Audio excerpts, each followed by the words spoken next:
Praise the Lord. Praise the Lord. I thank God for one more time, one more opportunity the Lord has given that we could gather together at His feet to hear God's word.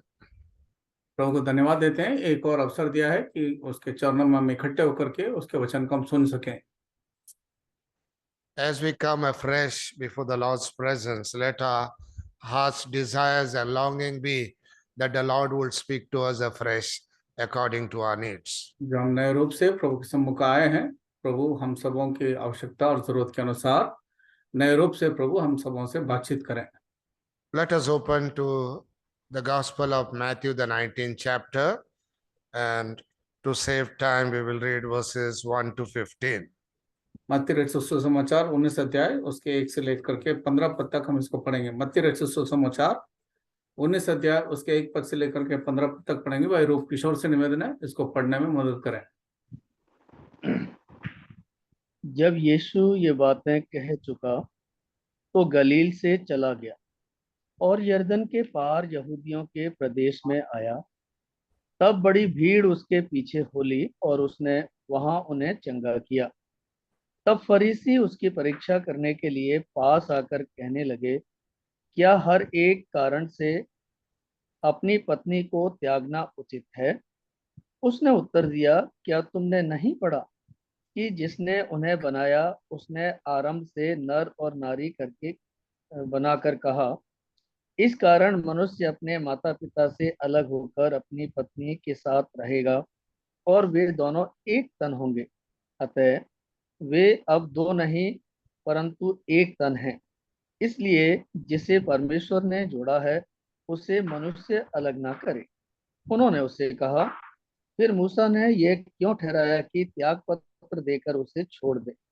उसने उनसे कहा, मूसा ने तुम्हारे मन की कठोरता के कारण तुम्हें अपनी अपनी पत्नी को छोड़ देने की आज्ञा दी, परंतु आरंभ से ऐसा नहीं था।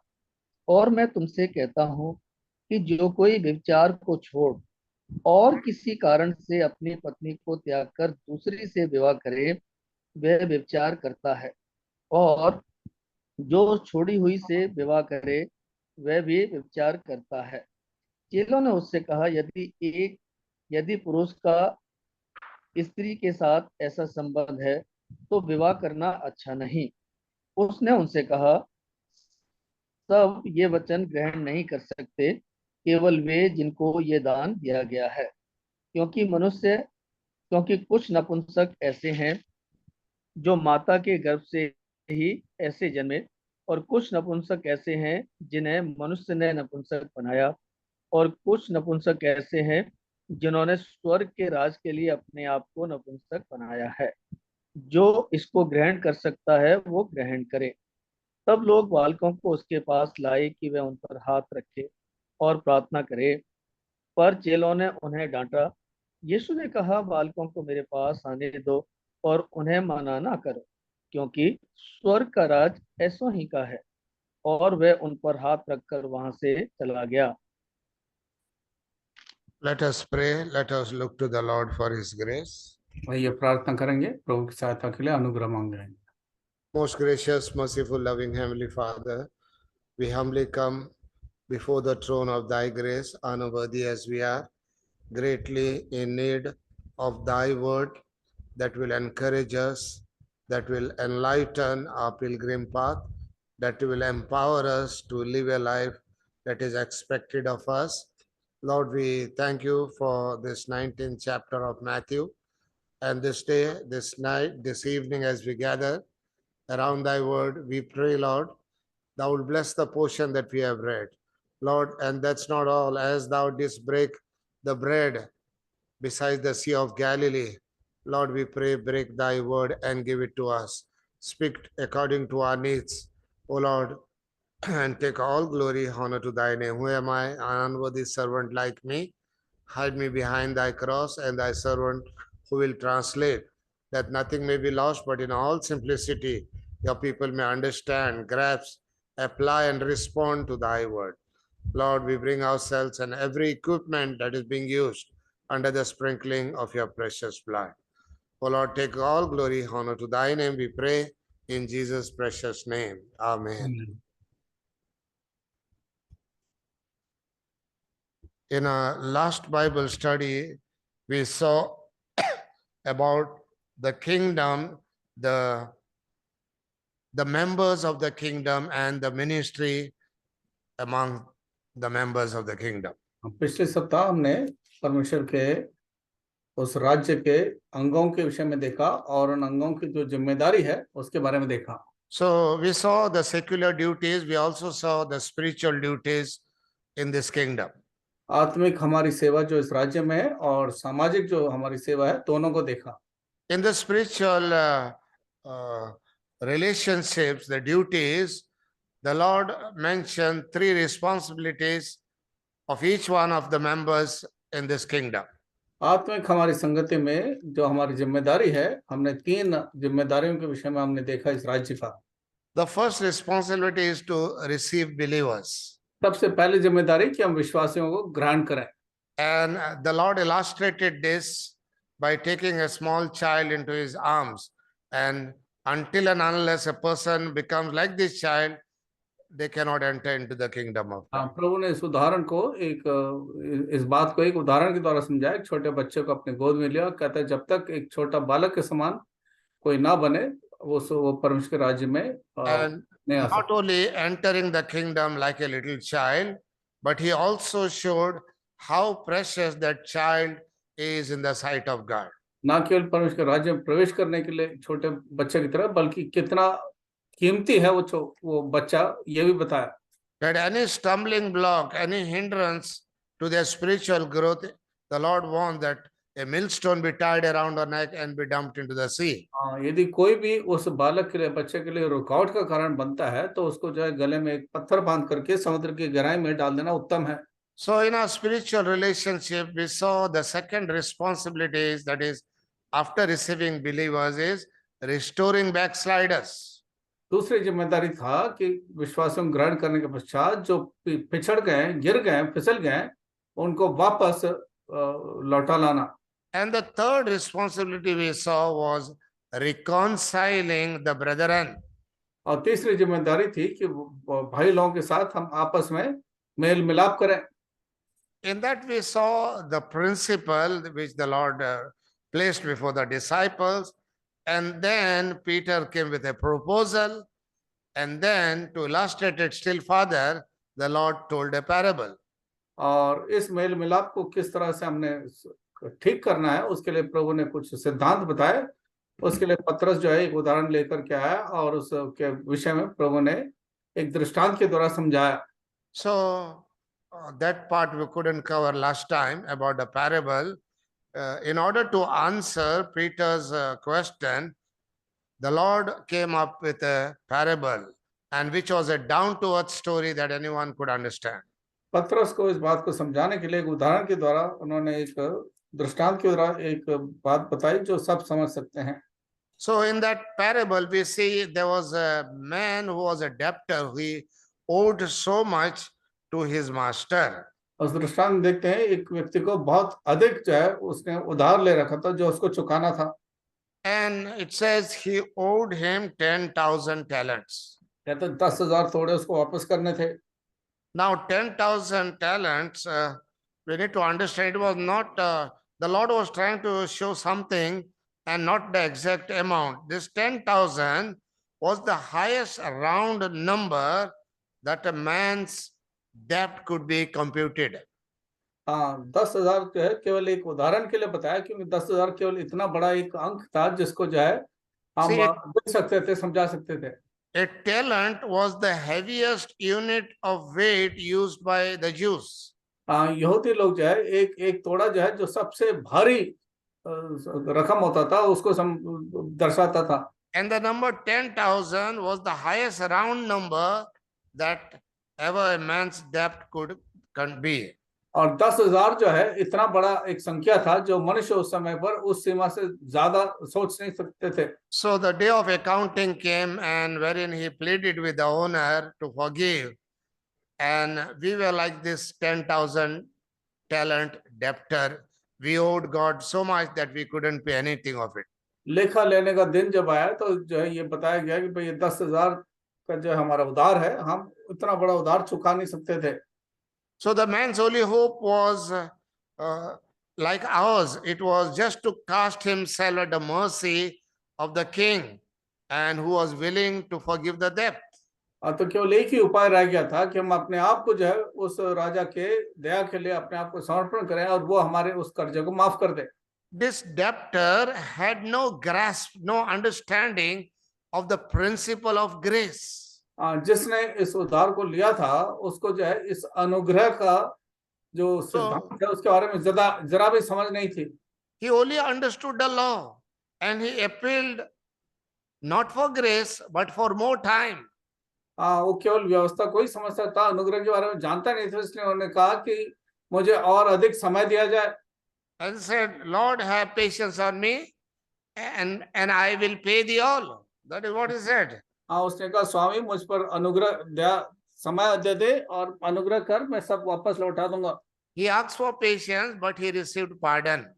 उसने समय मांगा लेकिन उसको जो है क्षमा ही कर दिया। So the Lord was moved with compassion. He loved him and made him free from his debt.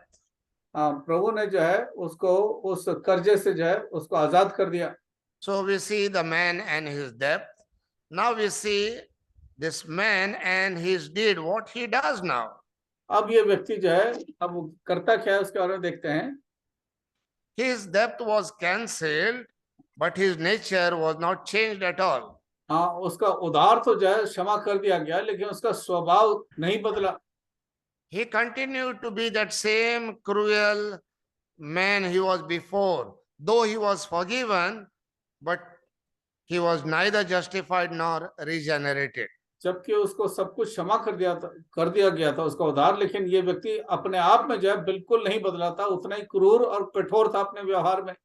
The gospel goes beyond forgiveness. Forgiveness, when properly received, results in a change of behavior. तो समाचार जो है इन सब चीजों से बढ़कर है कि ना केवल वो जीवन को ही बदल देता, उसके गुण को स्वतंत्र, उसके चरित्र को बदलता है।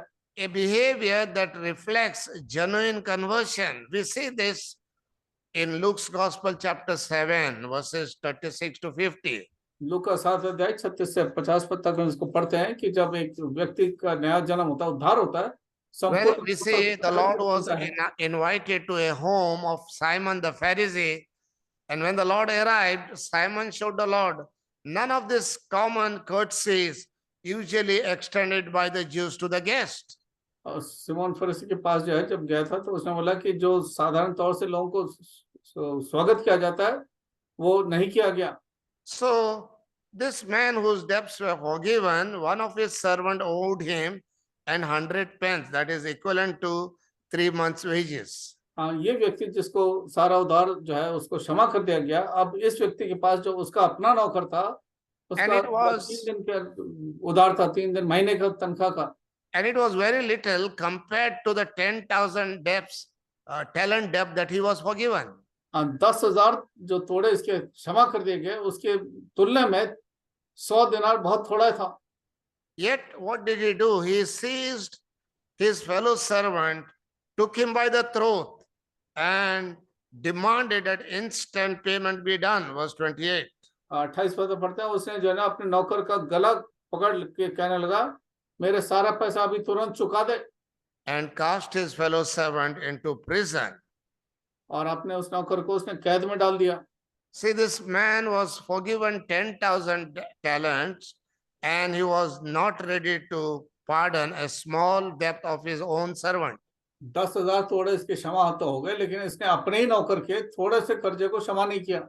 Like how this 10,000 talent debt man begged for pardon, but this pardon had no impression upon this hard-hearted man. 10,000 थोड़े इसके क्षमा करने के बावजूद इस क्रूर कठोर हृदय वाले मनुष्य का जरा भी बदलाव नहीं था। So we see the man and his debt, we saw the man and his deed, but now at the end of that 18th chapter, we see the man and his doom, what he is being destined for. मनुष्य का उद्धार और उसका क्षमा और उसके ऊपर जो दया किया गया, उसका जो कर्म था, और आखिर में जो है उसका अंत के बारे में देखते हैं, नतीजे के बारे में।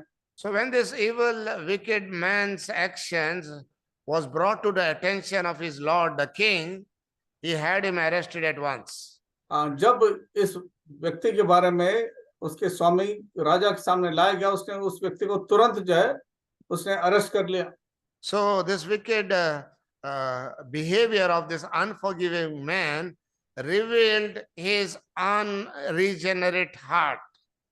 तो ये व्यक्ति जिसका कठोर हृदय था, जबकि सब कुछ उसका उदार क्षमा कर दिया था, लेकिन उसका हृदय जो है बिल्कुल नहीं बदला, क्रूर ही कठोर ही। So in reconciling the brethren, when Peter brought this question, how much should we forgive? There the Lord was trying to illustrate how much God has forgiven, and in that ratio we also need to forgive. जब पतरस इस बात को सामने लग गया कि हमें कितना किसी को क्षमा करना चाहिए, तब प्रभु ने उसको ये बताया, जितना परमेश्वर ने तुम्हें क्षमा किया उसी आधार पर तुम भी दूसरों को क्षमा करो।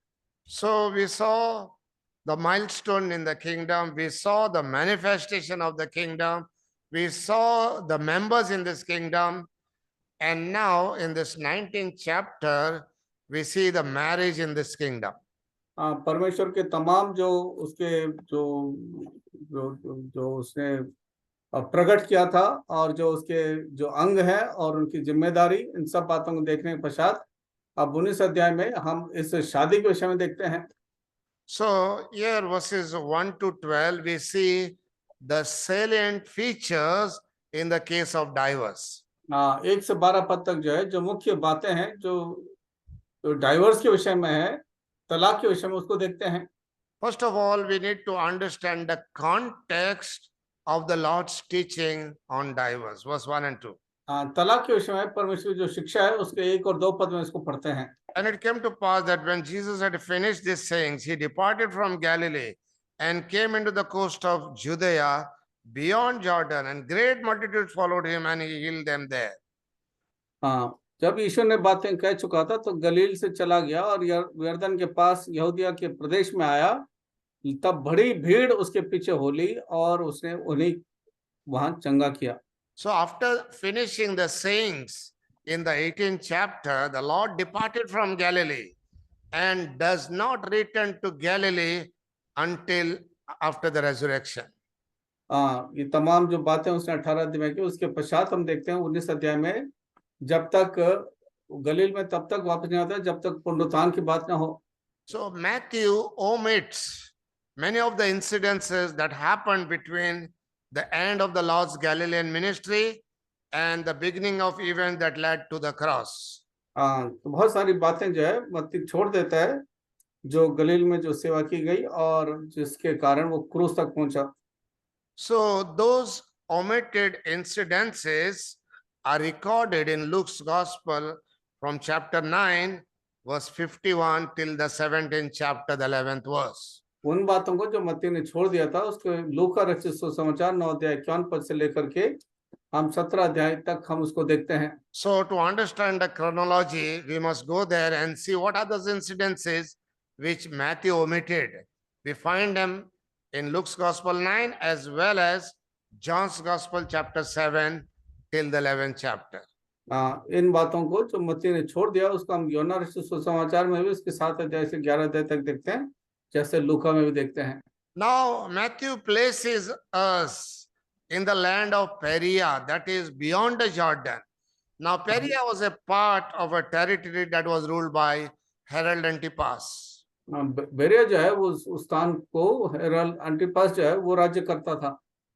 So now we see the content of the Lord's teaching on divorce. What did he say? What did he teach? तो प्रभु ने तलाक के विषय में क्या शिक्षा दी? That is, we find in verses 3 to 12. इसको 3 पद से लेकर के 12 पद तक पढ़ते हैं। Here we see great multitude assembled. The Pharisees also came, tempting him and saying, in the 3rd verse, the Pharisees also came unto him, tempting him and saying unto him, is it lawful for a man to put away his wife for every cause? बड़ी भीड़ के साथ फरीसी भी वहां पर आते हैं और परीक्षा लेकर के कहते हैं, क्या हर एक के कारण के अपनी पत्नी को त्यागना उचित है।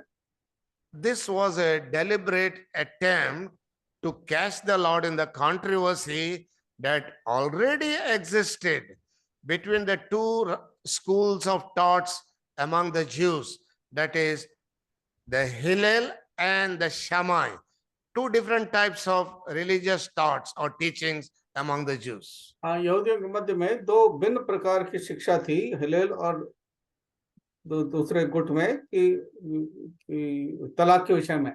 So the school of Hillel, they maintained that a man could divorce for all sorts of reasons. For any reason, man could divorce his wife. Hillel में जो शिक्षा थी उन लोगों के मध्य में कि किसी भी कारण से आदमी जो है औरत को तलाक दे सकता है। Whereas the school of the Shammai, they were the stricter ones. They permitted divorce only for fornication and adultery. शिमाई किस्म के जो शिक्षा थी उन लोगों के मध्य में वो कहते हैं केवल एक ही आधार पर तलाक हो सकता है यदि व्यभिचार सिद्ध हो जाए। So the discussion, the teaching of the Lord from 3 to 12, we see the Lord was dealing with two classes of people. 3 पद से 12 पद तक यहाँ पर देखते हैं प्रभु दो विचारधाराओं के लोगों के मध्य में को शिक्षा देता है। So the first group of people is the Lord's, that is the Lord and his foes. He reinstated the divine ideal of marriage. जो प्रभु के जो दुश्मन थे उनके मध्य में जो वास्तविक शादी का जो सिद्धांत है उसको बताया। So the Pharisees hope that the Lord would get involved in this controversy, but the Lord just easily, simply sidestepped the argument and took the question back to the Bible and back to the beginning. प्रभु लोगों ने प्रभु को पकड़वाने के चक्कर में उस पे सवाल किया था, लेकिन प्रभु ने बड़े सरलता से जो है उसी सवाल को प्रभु के वचन के द्वारा ही जो उनको समझाया। So the Lord repainted the picture of Eden. Marriage was, there we see the marriage was God's idea. He had instituted it. शादी जो है परमेश्वर स्वयं जैसे एदन की वाटिका में स्थापित किया, उस बात को बताया। We see that from verses 3 to 6.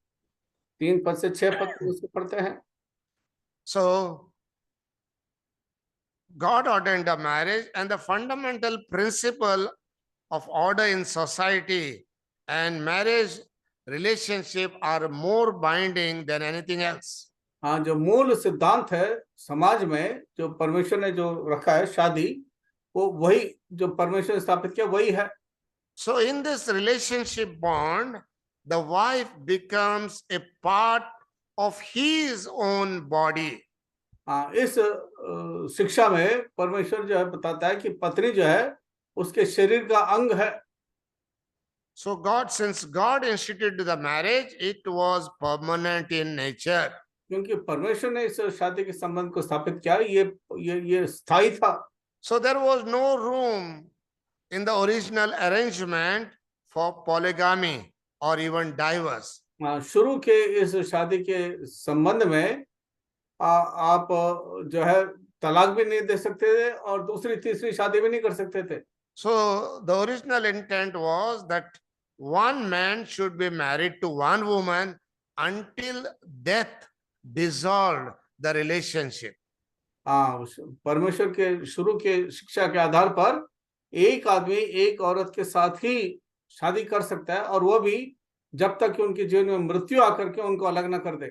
Therefore, in the 6th verse, the Lord concluded saying, therefore, what God has joined together, let not man put asunder.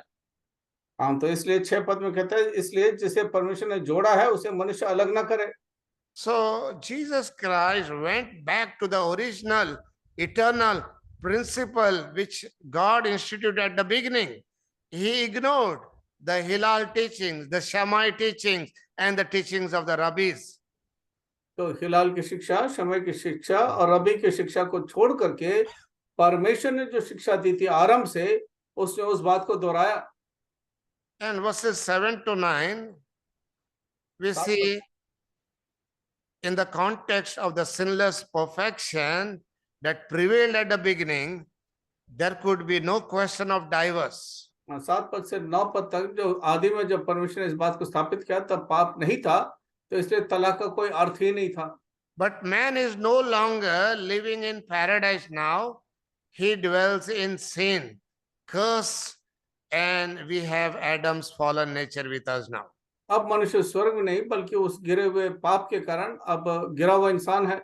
So these Pharisees therefore responded with appealing to the statement made by Moses. हाँ, जो मूसा ने जो बात कही थी उस बात को लेकर के अब जो ये फरीसी जो सवाल करते हैं। So the 7th was, why did Moses then come on to give a writing of divorcement and to put her away? तो उन्होंने उससे कहा, फिर मूसा ने ये क्यों ठहराया कि त्याग पत्र देकर उसे छोड़ दे। These Pharisees were referring to Deuteronomy 24 verse 1. ये फरीसी जो है व्यवस्था वरण 24 अध्याय पहले पद को बता रहे थे। Let us read that verse. व्यवस्था वरण 24 अध्याय उसका पहला पद।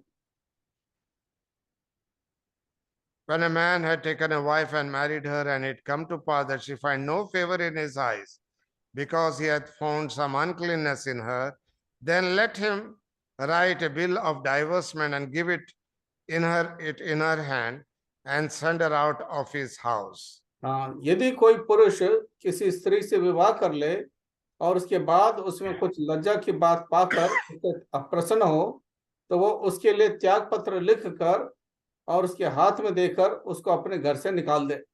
So here the law went to say that the woman thus legally divorced was free to be another man's wife. तो इस व्यवस्था के अनुसार जो त्याग पत्र लेकर के जिसको तलाक मिल गया वो अब आजाद है दूसरी शादी करने के लिए। But her first husband was not allowed to remarry her in any condition. लेकिन उसके पहले पति को किसी भी आधार पर किसी भी शर्त पे उसको शादी की अनुमति नहीं थी। This legislation or the law was written in Deuteronomy chapter 1 verse 3. और ये जो है व्यवस्था में पहले अध्याय 3 पद में ये लिखा गया ये व्यवस्था And it was written in the 11th month of the 40th year after the Exodus. So we need to understand in which context the Lord was bringing this to their mind. निर्गमन में 40 साल के पश्चात जो है इसको इस बात को लिखा है। It was just before the death of the lawgiver, that is Moses. तो मूसा की मृत्यु से पहले ही जो है ये बात की गई। But remember, the ruling was not part of the original legislation given at Sinai. हाँ, सिनाई पहाड़ पर जो परमेश्वर ने व्यवस्था दी थी ये उसके आधार पर नहीं था। So these Pharisees came with the second challenge, and in answering the second challenge of the Pharisees, Jesus said in the 8th verse. दूसरी चुनौती के सामने जब प्रभु वो इस बात को सवाल उठा रहे थे तो प्रभु ने 8वें पद में उसका जवाब दिया। He said unto them, Moses, because of the hardness of your hearts, suffered you to put away your wives, but from the beginning it was not so. बड़े स्पष्ट रूप से उसने जवाब दिया। उसने उनसे कहा, मूसा ने तुम्हारे मन की कठोरता के कारण तुम्हें because of the hardness of your heart, Moses allowed you to do this. तुम्हारे मन की कठोरता के कारण मूसा ने जो ये तुम्हें करने दिया। So the basis of the cause of divorce is the hardness of human heart. हाँ, तलाक का जो मुख्य कारण है क्योंकि मनुष्य का हृदय इतना कठोर है, क्रूर है। So Moses, under the guidance of God, he added as a supplement to the divorce clause. तो परमेश्वर ने उस बात को मूसा को बताया कि इसके साथ इस तलाक के इस व्यवस्था के साथ he allowed it under certain circumstances. कुछ परिस्थिति के कारण उसने इस बात को लिखने दिया।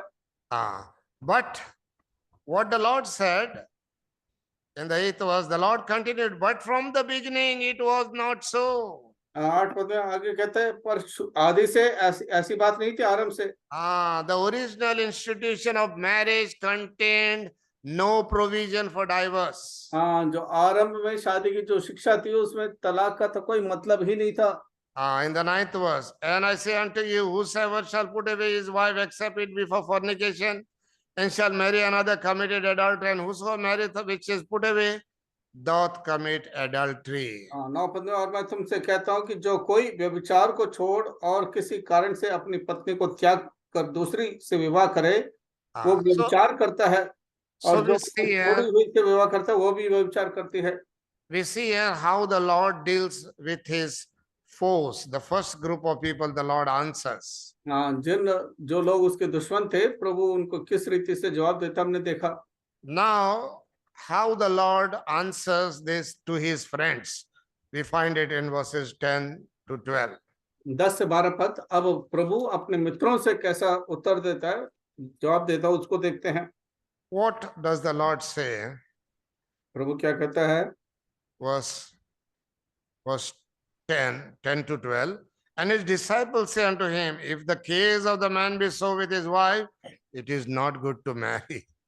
यदि पुरुष का स्त्री से ऐसा संबंध है तो वो विवाह करना अच्छा नहीं है। This disciple reacted at once. चेलों ने तुरंत जो है उसका जवाब दिया। These disciples could think of many situations where the marriage yoke was unbearable. वो अलग अलग परिस्थिति का अनुमान लगाने लगे जहां पर इस प्रकार से शादी उत्तम नहीं है। So we see the response of his man. We also see the response of the master in verses 11 and 12.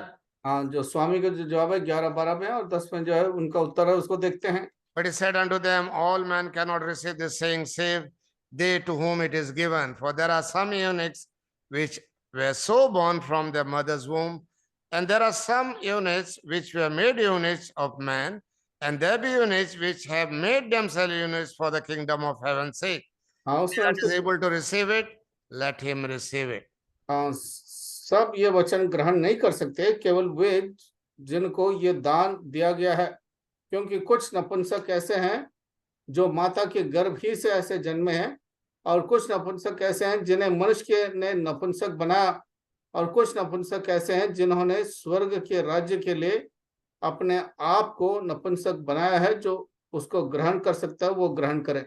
So the Lord knew their hearts very well, and he upheld before them the counsel of perfection of God. प्रभु ने उनके समझ को अच्छी तरह से जानते हुए उन्होंने सिद्धता की बात को उसके सामने रखा। So the divorce was not an option. तो तलाक जो है उनके लिए कोई उपाय नहीं था। So the Lord recognizes here two things. यहाँ पर दो बातों को प्रभु जो स्पष्ट करता है।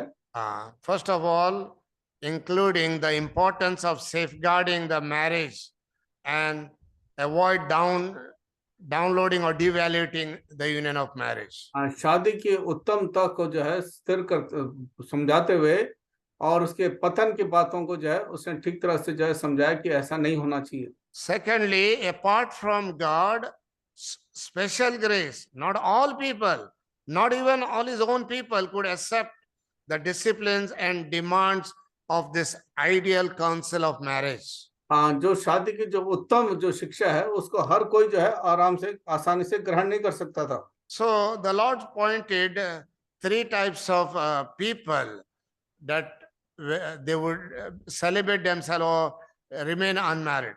तो प्रभु ने तीन किस्म के लोगों के बारे में बताया जो अपने आप को जो है बिना शादी के रखते थे। First of all, based on constitution.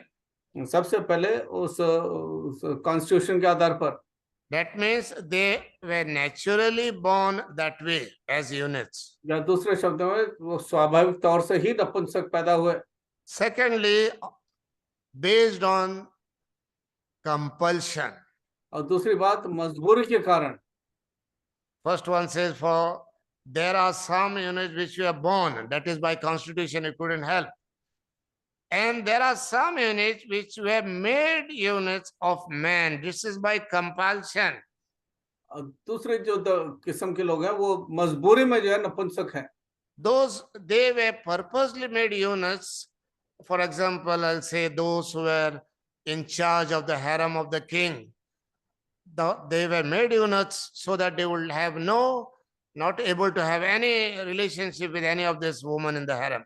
तो जानबूझ करके जो है उनको नपुंसक किया गया, जैसे राजा के महल में तो उनको जो है कुछ भी कर लो तो उनके जो है बच्चे नहीं पैदा होते।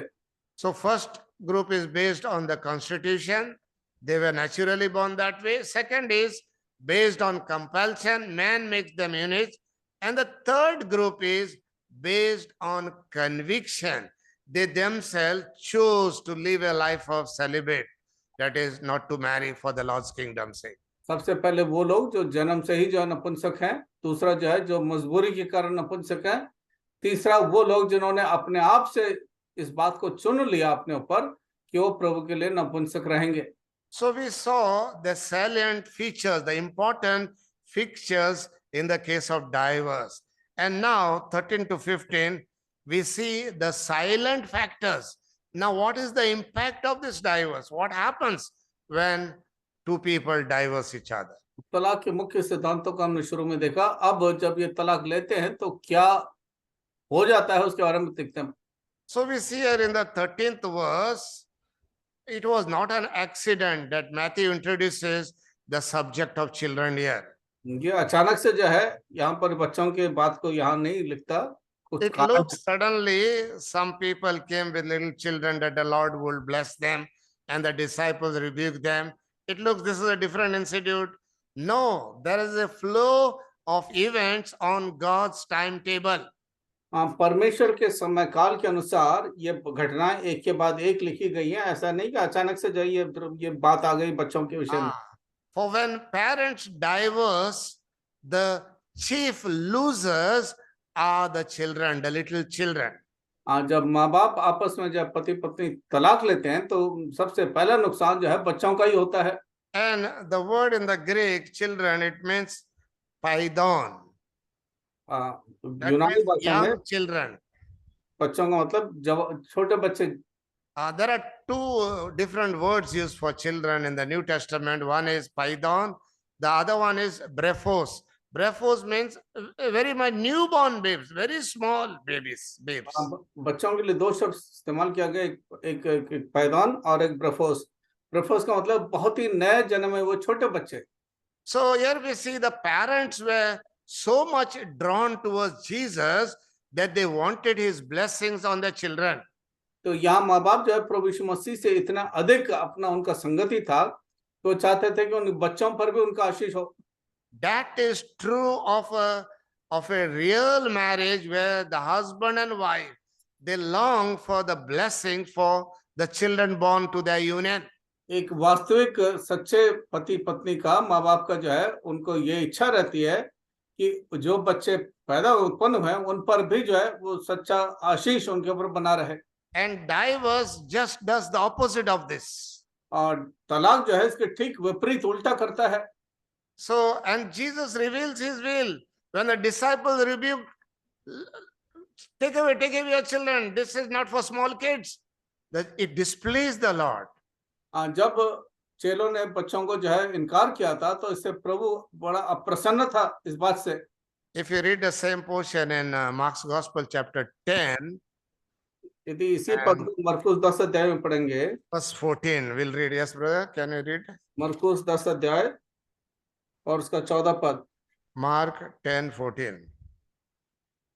मरकुस 10 अध्याय उसका 14 पद. यीशु ने यह देखकर क्रोध होकर उनसे कहा, बालकों को मेरे पास आने दो और उन्हें मना ना करो क्योंकि परमेश्वर का राज्य ऐसा ही का है.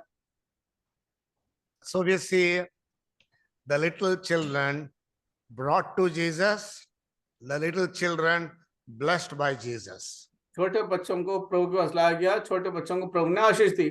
So the Lord gathered this little one in his arms. He took that child so close to himself and blessed them.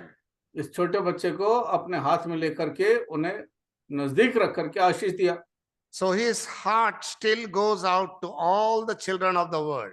तो उसका दिल अभी भी तमाम संसार के बच्चों के लिए बड़ा प्रेम से है. We obtain blessing to our children when husband and wife love each other the way the Lord loves, and when we love the Lord in that same manner. जब पति पत्नी आपस में प्रेम रखते हैं, प्रभु से प्रेम रखते हैं, तो हम अपने बच्चों के लिए वही प्रेम प्रभु से आशीष चाहते हैं. We are either a cause to bring blessing to the children or curses to the children. हम या तो वो कारण बनते हैं कि बच्चों को आशीष लाए, या वो कारण बनते हैं कि बच्चों के लिए श्राप लाए? So we saw now the marriage in the kingdom and how it should be the blessing of that to the children, how to the children, the parents should come to the Lord and be blessed. Now we move ahead, 16th verse onwards. 16 पद से आगे हम कुछ और बात को देखते हैं। We saw the marriage in the kingdom. Now we see the motives in the kingdom. परमेश्वर के राज्य में जो शादी की बात है उसको देखा, अब शादी का जो मुख्य विचार है उसको देखते हैं।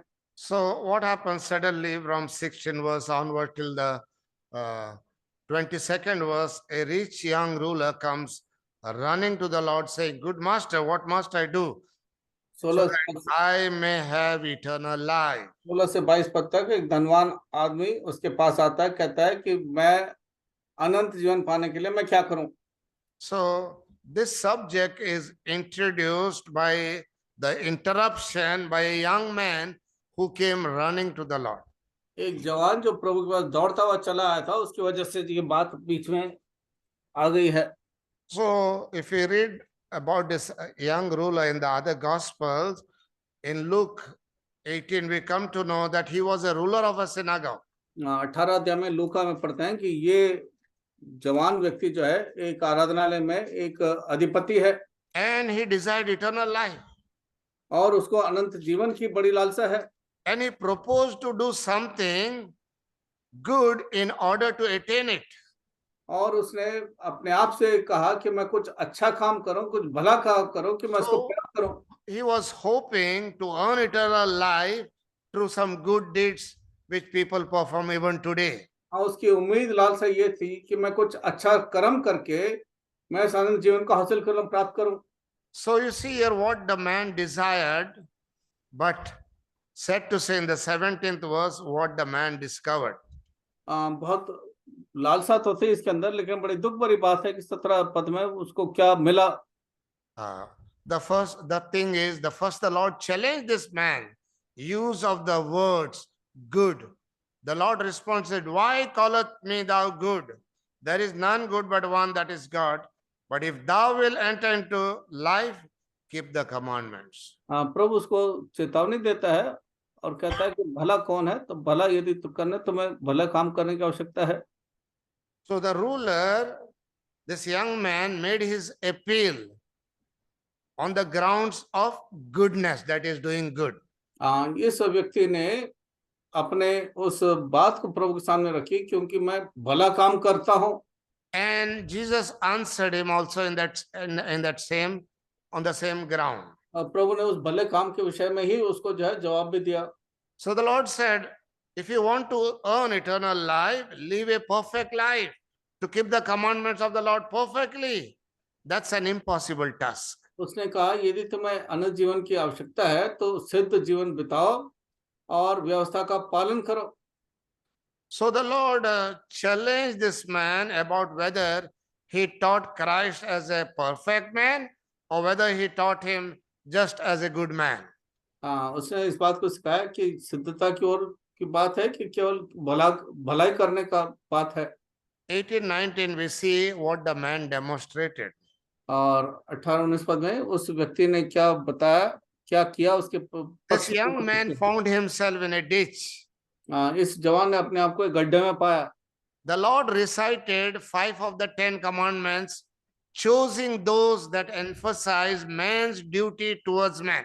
5 बातों को 10 आज्ञाओं में से उसको बताया जो मनुष्य की जो जिम्मेदारी थी मनुष्य के प्रति। Jesus did not recite the first 4, which demanded absolute, unwavering love for God, but he only chose the next one, which demanded our love for other men. केवल वो बातों को चुना जो हमारा मनुष्य के प्रति जो जिम्मेदारी है उसको बताया, जो मनुष्य का परमेश्वर के प्रति जो जिम्मेदारी थी उसको छोड़ दिया। What the man declared here, verse 20. 20 पद में मनुष्य क्या कहता है? The young man said unto him, all these things have I kept from my youth up. What lack I yet? उस जवान ने उससे कहा, इन सब को तो मैंने माना है, अब मुझ में किस बात की घटी है? This young man in his answer revealed the depth of his self-deception. इस मनुष्य ने अपने जवाब में इस बात को बता दिया कि कितना अधिक वो धोखे में अपने आप से। He said, all this have I kept from my youth. Perhaps he kept the commandments as far as the letter of the law went, but he overlooked the spirit of the law. He missed that important point. जो लिखित बात है उसके ऊपर तो उसने पूरा ध्यान दिया, लेकिन जो आत्मिक बात है उसके ऊपर उसका जरा भी ध्यान नहीं था। It's true, he has not committed or killed anyone, nor stolen or destroyed anyone's reputation. That must be true. He kept the letter of the law and has loved his neighbor as himself, but he did not love his neighbor as he ought to love him, how he loved himself. उसने जिस रीति से अपने पड़ोसी से प्रेम करना वैसा नहीं किया, और उसने सारी व्यवस्था का तो पालन करने की उसने पूरी कोशिश करी। What this man discovered now? अब इस व्यक्ति ने क्या अनुभव किया? 21:22. Jesus said, if thou will be perfect, go and sell that which thou hast and give to the poor, and thou shalt have treasure in heaven, and come and follow me. But when the young man heard that saying, he went away sorrowful, for he had great possessions. 22 यीशु ने उससे कहा, यदि तू सिद्ध होना चाहता है तो जा कंगालों को दे और तुझे स्वर्ग में धन मिलेगा, और आकर मेरे पीछे हो ले। परंतु वो जवान ये बात सुनकर उदास होकर चला गया, क्योंकि बहुत धन था उसके पास। This man claimed to have done all that was needed to be done. इस व्यक्ति ने Jesus put him to a test now. उसने कहा कि जो कुछ ही मुझे आपने बताया सब तो मैं करता आया हूं, अब उसने उसकी परीक्षा ले ली। If thou will be perfect, go sell what thou hast and give to the poor, and then come and follow me. यदि तो सिद्ध है तो तू घर चला जा, जो तेरे पास है उसको बेच करके गरीबों को देकर के वापस आ। The young man saw the point now. अब ये जवान जो है इस बात को समझ गया। Jesus proved him that he had not loved his neighbor as himself, because he was not ready to part with what good things he had for the benefit of the neighbor. प्रभु ने उसको ठीक से समझाया कि तूने अपने पड़ोस से अपने साथ प्रेम नहीं रखा, जो बातें तू कर सकता था, जो बातें तेरे पास थी, तूने उसको। He kept the letter of the law, but not the spirit of the law. उसने उस व्यवस्था की बात को मान तो लिया, लेकिन उसके अंदर जो आत्मिक बात थी वो नहीं माना। So first we saw the proposal of this young man. Now we see the problem. Verse 23-24. उस जवान ने कुछ प्रस्ताव रखा, 23-24 में जो हम उसकी समस्या को देखते हैं। From 23 till the end, that is till the 30th verse, we see the problem now, not for only him, but even for the disciples as well. 23 से 30 पद तक अब हम उसकी समस्याओं को देखते हैं, ना केवल उसके लिए बल्कि चेलों के लिए भी। So in the 23rd verse, the Lord reveals a principle. 23 पद में प्रभु एक सिद्धांत को प्रकट करता है। So this encounter with the young ruler introduced a problem that was connected with wealth. इस जवान का प्रभु के साथ मुलाकात से एक सिद्धांत प्रभु ने सिखाया जो जिसका धन से संबंध नहीं है। Then said Jesus unto his disciple, verily I say unto you, that a rich man shall hardly enter into the kingdom of heaven. तब प्रभु उसको कहता है कि धनवान मनुष्य बड़ी मुश्किल से ही परमेश्वर के राज्य में प्रवेश कर सकता है। So the Lord told his disciple that it was very difficult for rich man to enter into the kingdom of heaven.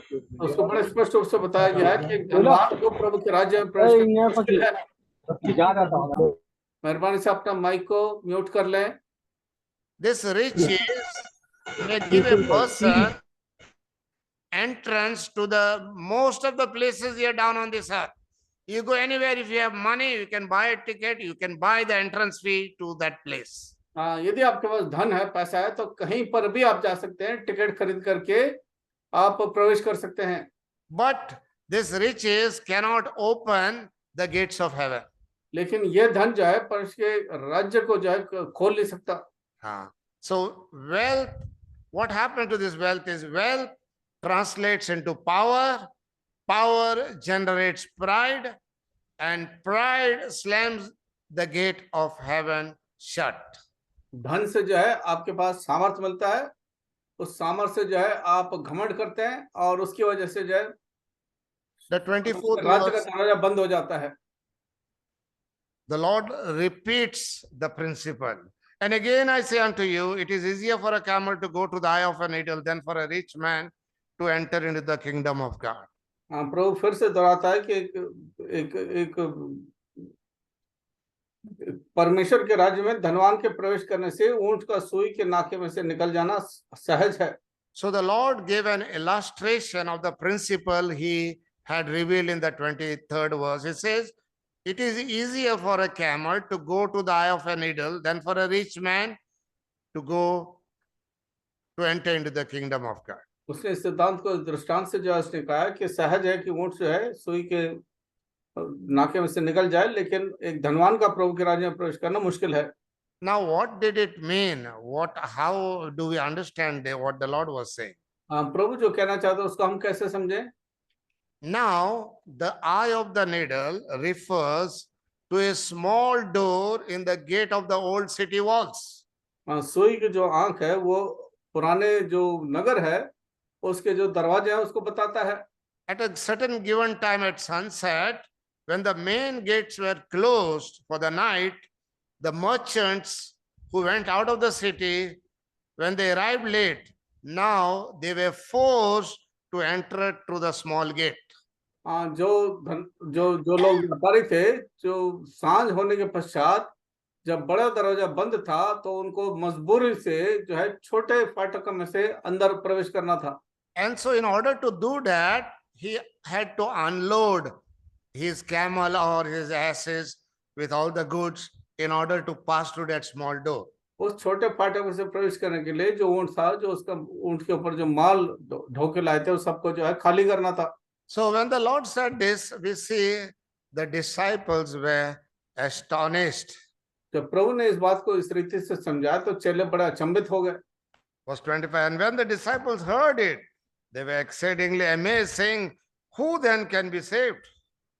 ये सुनकर चेलों ने बहुत चकित होकर कहा, फिर किसका उद्धार हो सकता है? It's incredible, it's impossible. Riches are a problem because they tend to trust on them.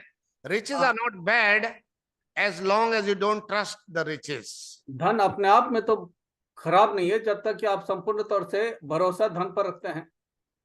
See, it is not bad to be rich. Abraham was rich, Jacob was rich, Isaac was rich, Job was rich, but they never looked upon the riches. Ibrahim धनवान था, अय्यूब धनवान था, याकूब धनवान था, सब धनवान थे, लेकिन धन के ऊपर अपना नजर नहीं रखा। There is a saying which goes like this: money is a good servant, but a very bad master.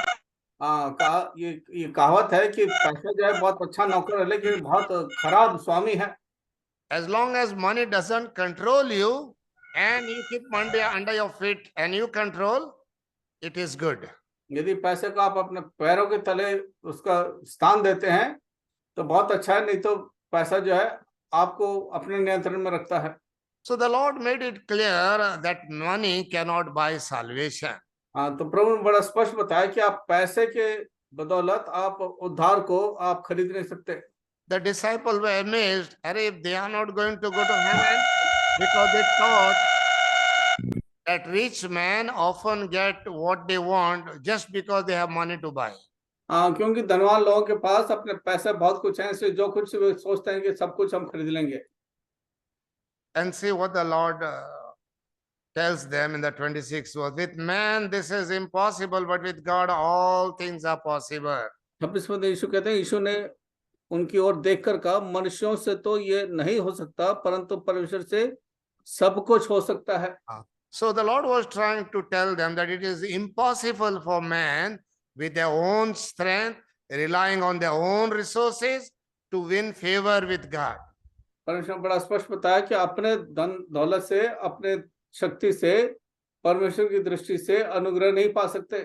So for this rich man, his riches became like a millstone around his own neck. इस धनवान के लिए उसका धन ही जो है उसके गले के लिए एक फंदा बन गया। So in this case, it was best for him to give away his wealth and thus gain wealth in heaven. ऐसे परिस्थिति में अच्छा है कि वो अपने धन को बांट दें कि स्वर्ग में जो है उसको धन इकट्ठा हो। And then verse 27 to 30, we see the assurance. We saw the disciples' astonishment. Now the Lord gives his assurance. अब चेले चकित हुए, लेकिन अब प्रभु जो है उन्हें निश्चयता देता है। Verses 27 to 30. 27 से 30 पद तक। So here is Peter as usual. He was the spokesman for the rest of the disciples. So having heard what the Lord's promised to the rich man in 21st verse, now Peter asked. 21 पद में जो परमेश्वर ने उस धनवान से कहा, उसको सुन करके, जैसा अक्सर पतरस बोलता है, 27 पद में फिर बोल पड़ा। So what did Peter ask? पतरस ने क्या पूछा? देख, हम तो सब कुछ छोड़ के तेरे पीछे हो लिए हैं, तो हमें क्या मिलेगा? See, Peter asks in effect, what about us? What are we going to get when we have given up everything? पतरस कहता है, प्रभु हमने तो सब कुछ दे दिया, लेकिन हमें क्या मिलने वाला है? He was not thinking about salvation. He was thinking about what rewards the apostles would have in that promised kingdom. उद्धार के विषय में नहीं सोच रहा था, ये सोच रहा था प्रेरितों को परमेश्वर के राज्य में क्या कुछ प्रतिफल मिलेगा। So 28 to 30 we see the Lord's answer. 28 से 30 में प्रभु के जवाब को देखते हैं, पतरस को क्या जवाब देता है। So there are two things that the Lord promises for the 12 disciples: millennial blessings, the 28th verse, and for all the disciples, multiplied blessings in the 29th verse. 28 पद में वो अपने चेलों को बिठाकर कहता है, तुम्हें जो है स्वर्ग में तुम्हें प्रतिफल मिलेगा। Yeah, read the 28th verse, brother. 28 पद को मैं पढ़ता हूँ, ध्यान से सुने। यीशु ने उनसे कहा, मैं तुमसे सच कहता हूं कि नई सृष्टि में जब मनुष्य का पुत्र अपनी महिमा के सिंहासन पर बैठेगा, तो तुम भी जो मेरे पीछे हो लिए हो, 12 सिंहासनों पर बैठ करके इजराइल के 12 गोत्रों का न्याय करोगे। What the Lord said in the regeneration, the Lord looked ahead to the millennial age. उस 1000 साल के राज्य के विषय में प्रभु जो है उनको संबोधित करता है। The Lord's answer leaped over the church age. परमेश्वर के इस जवाब ने जो है तमाम कलीसियाओं को जो है वो उत्तर देता है। So the millennial age is the time of making all things new. 1000 साल का जो शासन है उससे सारी बातें सब कुछ नई हो जाती हैं। Where the curse will be largely removed from the earth, man would hear no more about wars. संपूर्ण तौर से जो है सब कुछ जो है ठीक हो जाता है और अब लड़ाई और युद्ध नहीं होगा। So during the millennial, the Lord will rule over the whole earth. Jerusalem will be the world capital. The Jews will administer the earthly empire. The 12 apostles will have authority over 12 constituted tribes of Israel. और तमाम यरूशलेम और तमाम जो लोग सारे 12 गोत्रों के ऊपर राज करके पूरे दुनिया के ऊपर राज करेंगे। So 12 disciples, millennial blessings, and then the 29th verse, the true disciples, multiplied blessing. जो 12 चेलों को जो है उस 12 सिंहासन पर बैठ के राज करने का, उसके बाद 29 पद में जो सच्चे चेले हैं, everyone that had forsaken houses or brethren or sisters or fathers or mother or wife or children or lands for my name's sake shall receive 100-fold and shall inherit everlasting life. और जिस किसी ने घरों या भाइयों या बहनों या पिता या माता या बाल बच्चों या खेतों को मेरे नाम के लिए छोड़ दिया है, उनको 100 गुना मिलेगा और वो अनंत जीवन का अधिकारी होगा। So besides the dispensational rewards, there is a chance for all to win eternal wealth. समय काल के अनुसार जो आशीषें प्रभु ने दी है, उसके अलावा अनंत काल की आशीष प्रभु ने हमको दी है। What bank on earth can guarantee such a return as great as 100-fold which the Lord promises? कौन सा ऐसा बैंक है जो इतना अधिक हमें प्रतिफल देगा? यहाँ पर लिखा 100 गुना जो है आपको प्रतिफल मिलेगा। So the Lord in that list who has forsaken all those things, so where does the Lord begin? See, the things which men on this earth consider or mostly set their minds on, he begins in that list, in that order itself. जिस स्थान से मनुष्य आरंभ करता है वहां से ही जो है प्रभु उस सूची से आरंभ करता है। He began with houses. मकानों से, घर से शुरू करता है And ended with lands. और अंत में जो है जमीन के साथ अंत करता है। And in between, he listed the most cherished members of the family circle. और इन दोनों के मध्य में जो है तमाम घर के जो रिश्ते हैं उसको बताया है। So this is what we desire even today. और यही जो है आज हम भी ऐसी लालसा करते हैं। Today, men are after houses and buying lands. आज मनुष्य जो है जमीन खरीदने और मकान खरीदने में लगा हुआ है। All who give up anything for Christ's sake, one day will reap enormous rewards. जो सब कुछ परमेश्वर की इस रीति से त्याग देते हैं, एक दिन आएगा जब बहुतायत का प्रतिफल प्रभु से उनको मिलेगा। Many a God servant who have given up all the comforts of a home, the security of wealth, for the Lord's sake, they have found already, why even while on this earth, in 100-fold measure. जिस किसी ने प्रभु की सेवा में अपने आप को त्याग दिया है, धन दौलत को त्याग दिया है, वो इस पृथ्वी पर होते हुए ही जो है 100 गुना प्रतिफल पाता है। But before the Lord could conclude, in the 30th verse, he brought up a principle. 30 पद में इसको समाप्त करने से पहले वो एक सिद्धांत को सामने लाता है। So the Lord concluded his discussion on this motives in the kingdom with a warning in the 30th verse. But many that are first shall be last, and the last shall be first. 30 पद में चेतावनी के साथ प्रभु खत्म करता है, परंतु बहुत से पहले हैं पिछले होंगे और जो पिछले हैं पहले होंगे। And then the story doesn't end here. It ends in the 16th verse of the 20th chapter. 20 अध्याय के 16 पद में समाप्त होता है, वो 30 पद में नहीं समाप्त होता 19 अध्याय के। Because he continues this teaching, the motives for the kingdom, in the kingdom, by telling a parable from verses 1 to 16. परमेश्वर के उस राज्य की बातों को सिखाने के लिए 1 से लेकर 16 पद तक समझाता फिर। And may the Lord, if the Lord permits, we will study the 20th chapter. प्रभु की इच्छा हुई तो हम अगली बार 20 अध्याय को देखेंगे। So far, what we have seen, after having learned about the members in the kingdom, we learned about the marriage in the kingdom. परमेश्वर राज्य के जो अंग है और परमेश्वर राज्य के शादी के विषय में हमने देखा। We saw the blessings of that marriage, how the parents would bring the children. That is the result, the fruit of true marriage, wherein the love of the husband and wife increases towards and with the love towards God. उस शादी के संबंध में पति पत्नी का जो आपस का प्रेम है और उस प्रेम के कारण बच्चे को जैसे परमेश्वर की ओर से आशीष मिलता है, उस सच्चे एक प्रेम को यहाँ पर हम देखते हैं। What did this parent reveal in bringing the children to the Lord? माँ बाप ने क्या प्रकट किया इन बच्चों को प्रभु के पास लाने के द्वारा?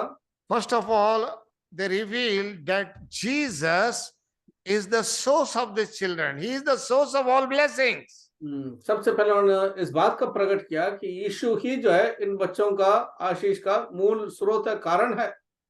They are in fact teaching the children that always Jesus must be supreme in your life and my life as well. बच्चों को बार बार सिखाते हैं कि हमेशा जो है प्रभु यीशु मसीह आपके जीवन का प्रथम स्थान ले।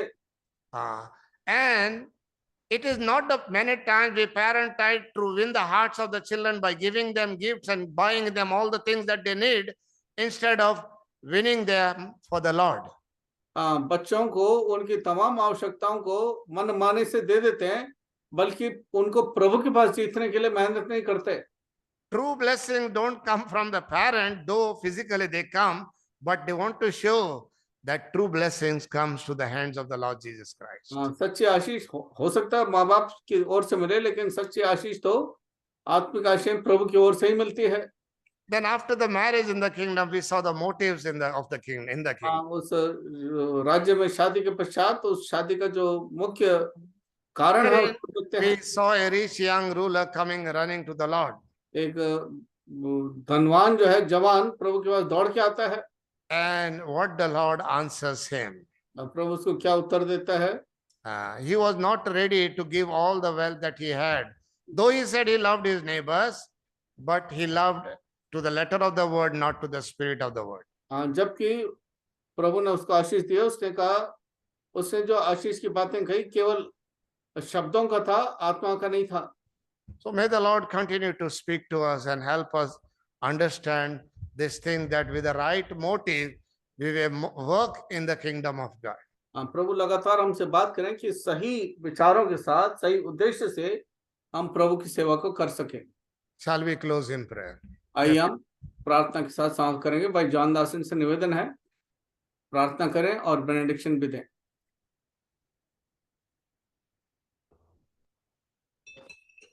Shall we pray? आइए प्रार्थना करेंगे। Our loving Heavenly Father, Almighty and gracious God, Lord, we thank you for another evening, Friday, the Bible study you have so graciously given to us so that we could listen to your word. प्रेम ईश्वर के पिता, धन्यवाद देते हैं प्रभु, एक और शुक्रवार के दिन आपने बाइबल अध्ययन की सेवा में आपने अवसर दिया कि हम आपके जीवित वचनों को सुन सके। And Lord, we thank you for the various, illustrations from your word that your servant has brought before us. धन्यवाद देते हैं प्रभु, आपके वचन के द्वारा तमाम दृष्टांत जो हमारे सामने प्रभु की दास के द्वारा पहुंचाया गया है।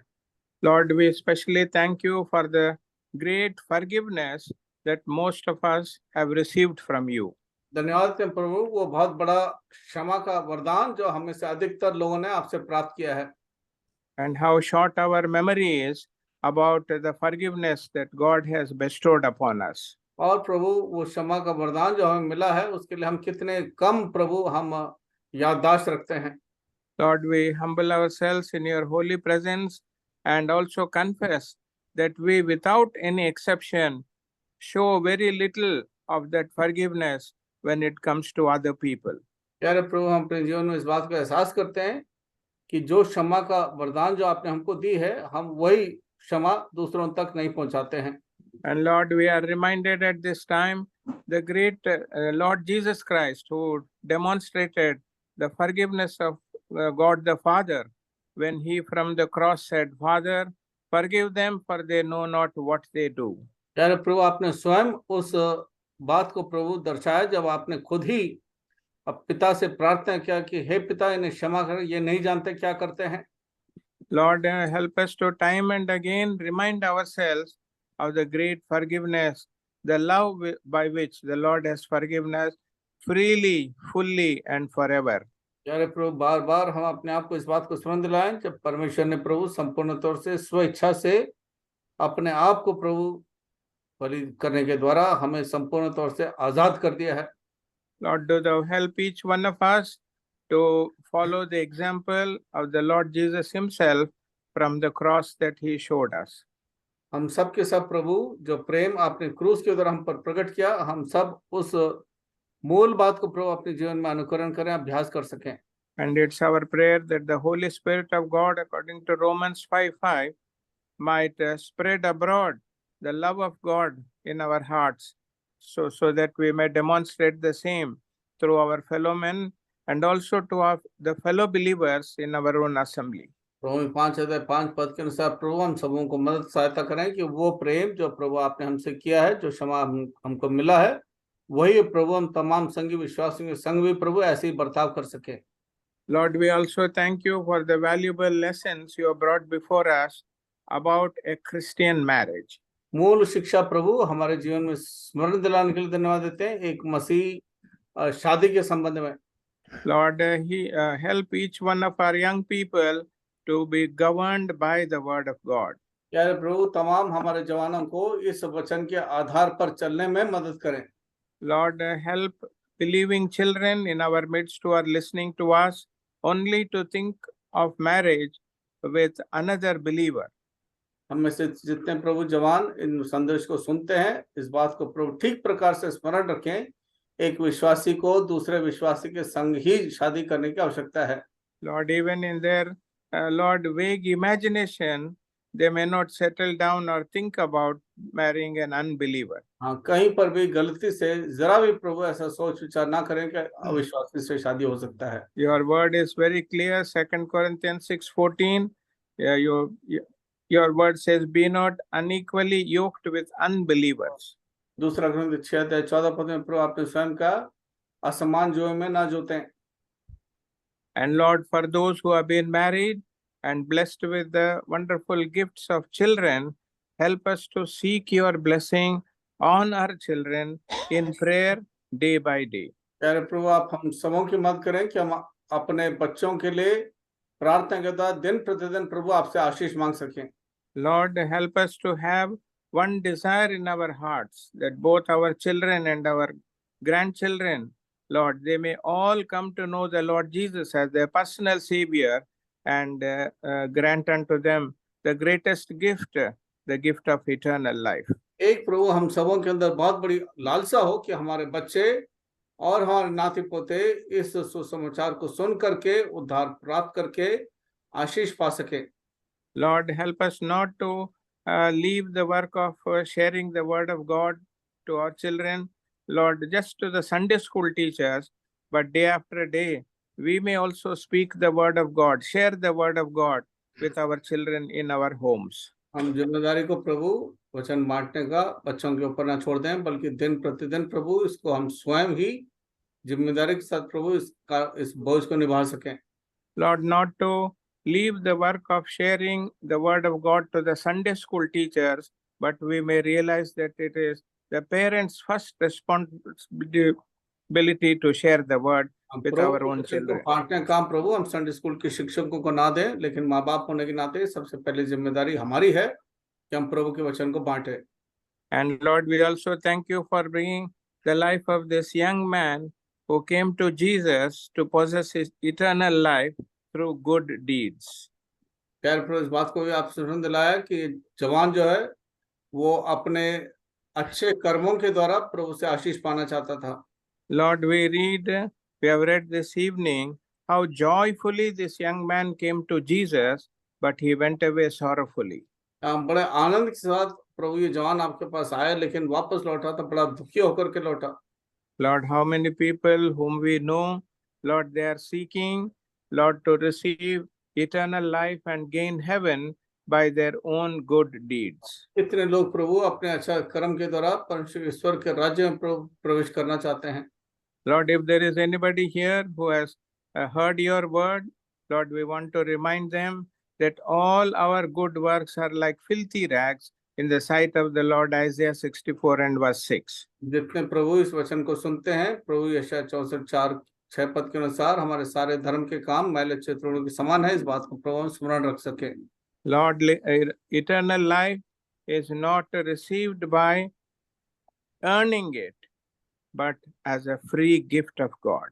अनंत काल का जीवन प्रभु उसको कमाया नहीं जाता, लेकिन मुफ्त में जो है आपसे हमसे प्राप्त होती है। Lord, if there is somebody listening to us who has not yet been born again, today they may ask the Lord, Lord, I repent of my sins. Lord, I want to receive this gift of eternal life.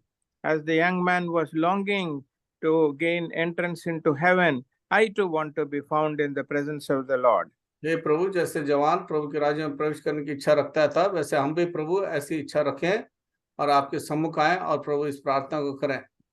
And how many times, Lord, even we as your children and those who serve the Lord in a little or greater measure, we always say that we have left all to follow Jesus, but what have we received in turn? कई बार प्रभु हम पीछे लोग तरह यही कहते हैं कि हमने सब कुछ तो प्रभु के सेवा में के लिए छोड़ दिया है, अब हमें क्या प्रतिफल मिलेगा? We have left our families, we have left our kith and kin. Sometimes we feel very lonely, but what has the Lord given me in return? कई बार प्रभु हमारे अंदर भी यही सवाल आता है कि हमने इतना कुछ त्याग बलिदान किया, परिवार को त्याग किया, लेकिन हमें इसके बदले में क्या मिला? Lord, this type of a situation, Lord, each one of us have faced one time or the other. ऐसी परिस्थिति को प्रभु हमें से सभी ने कभी न कभी इसको अनुभव किया है। But we thank you, Lord, you have given us the forgiveness of sins which no one else could give us. You have given us the joy of salvation which we never, Lord, experienced before we came to know you as our personal Savior. धन्यवाद देते हैं प्रभु, इससे पहले कि हम आपको अपना व्यक्तिगत उद्धारकर्ता के रूप में जान सकें, प्रभु किसी ने हमें पापों की क्षमा के विषय में कुछ बताया नहीं, ना ही प्रभु हमें ये वरदान मिला था। We are reminded of your word. If we suffer with him, we shall reign with you. आपके वचन से प्रभु हमने सुना, यदि हम आपके नाम के लिए दुख उठाते हैं तब प्रभु हम आपके साथ राज्य भी करते हैं। This is what you conveyed through Peter to all the other disciples. इसी सिद्धांत को प्रभु पतरस के द्वारा तमाम चेलों को आपने इस सिद्धांत को समझाया। And Lord, if it is your will, Lord, you will also bless us even as we live in this world. प्रभु यदि आपकी इच्छा है तो हमें मालूम है कि प्रभु जब तक आज पृथ्वी में हमें रखते हैं आप हमें आशीषित करते हैं। And your blessing will rest upon us even as we live in this world and also in the world to come. इस संसार में जब जीवन बिताते हैं प्रभु, आप हमें ना केवल यहाँ पर आशीष देंगे बल्कि आने वाले स्वर्ग में भी प्रभु हमें आशीषित रखेंगे। Especially in the millennial rule, we are going to be under the reign of the Lord Jesus and enjoying the peace that no man can give. 1000 साल के राज्य में प्रभु हम प्रभु यीशु मसीह के राज्यत्व के अधीन रहेंगे और संपूर्ण तौर से प्रभु वहां पर शांति होगी। Lord, help each one of us to look forward for the coming of the Lord Jesus, the rapture. हम सबों को प्रभु यीशु मसीह के आगमन के लिए प्यारे प्रभु हम तैयार किए जाएं। Do thou help us. हम सबों की मदद करें। And do thou water the word that has been given, the seed, and it may bring forth abundant fruit unto eternal life. जो वचन का बीज बोया गया प्रभु निर्धारित समय पर प्रभु बहुत का फल लाए और प्रभु लोग आशीष पा सके, आनंद जीवन पा सकें। May thy abundant blessing rest on Brother Maxi and Sister Ruth and Samuel and also Solomon and Lord the daughter-in-law. भाई मैक्सी, बहन रूथ और प्रभु उनके दोनों बच्चों के ऊपर और प्रभु के ऊपर आपको बहुत का आशीष हो। Lord, do thou hear our humble prayer. आप हमारे नम्र निवेदन को प्रभु आप सुनाएं। And as we retire to our beds, and Lord, may your presence be felt by us even through the night, and your angelic protection be upon each one of us. जो रात को प्रभु विश्राम करते हैं, आप स्वयं अपने दूतों की तरफ प्रभु हमें सुरक्षित रखें। For we ask this prayer with thanksgiving. In Jesus' precious name we pray. इस प्रार्थना को धन्यवाद के साथ प्रभु यीशु मसीह के बहुमूल्य नाम में प्रार्थना मांगते हैं। Amen. आमीन। Now unto him that is able to keep you from falling and to present you faultless before the presence of his glory with exceeding joy, to the only wise God our Savior, the Lord Jesus Christ, to him be glory, majesty, dominion and power now and forever. Amen. सबको जय मसीह, सबको जय मसीह। जय मसीह। Thank you, Brother Maxi. Praise the Lord.